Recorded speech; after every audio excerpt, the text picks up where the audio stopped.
আল্লাহর কসম করে বলি, যে দল, যে সংগঠন কোন ইসলামী শক্তিকে রাজাকার বলবে, কোন ইসলামী শক্তিকে সাম্প্রদায়িক শক্তি বলবে, কোন ইসলামী শক্তিকে মৌলবাদী বলবে, আমরা ধরে নেব তারা ইসলামের দুশমন, ইসলামের শত্রু। আমরা মনে করি নির্বাচন নিয়ে কথা আপনারা বলতেই থাকেন, কিন্তু বিচার হওয়া লাগবে, বিচার দৃশ্যমান হওয়া লাগবে। ফেসিবাদের বিচার নয়, ফেসিবাদের দোষর যারা, তাদের বিচারও দৃশ্যমান হওয়া লাগবে।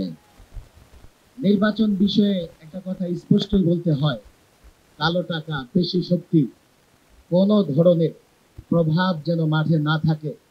সেক্ষেত্রে ইসলামী আন্দোলন যে দাবি জানিয়েছে, আমরাও সেই দাবির সঙ্গে একমত পোষণ করেছি। আমরা জানি নানা ধরনের প্রতিবন্ধকতা আছে, পক্ষে বিপক্ষে মতামত আছে, তবে তুলনামূলক পিআর সিস্টেমে নির্বাচন হলে আমরা মনে করি কোনো ভোট নষ্ট হবে না এবং আগামীতে জনগণের সত্যিকার অর্থেই প্রতিনিধিরা পার্লামেন্টে গিয়ে বসবে।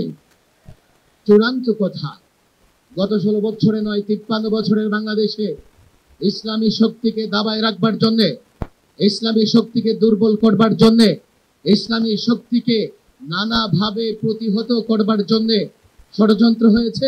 কখনো ইসলামী শক্তিকে মৌলবাদী বলা হয়েছে, কখনো ইসলামী শক্তিকে জঙ্গিবাদী বলা হয়েছে, কখনো ইসলামী শক্তিকে রাজাকার বলে ট্যাগ লাগানো হয়েছে।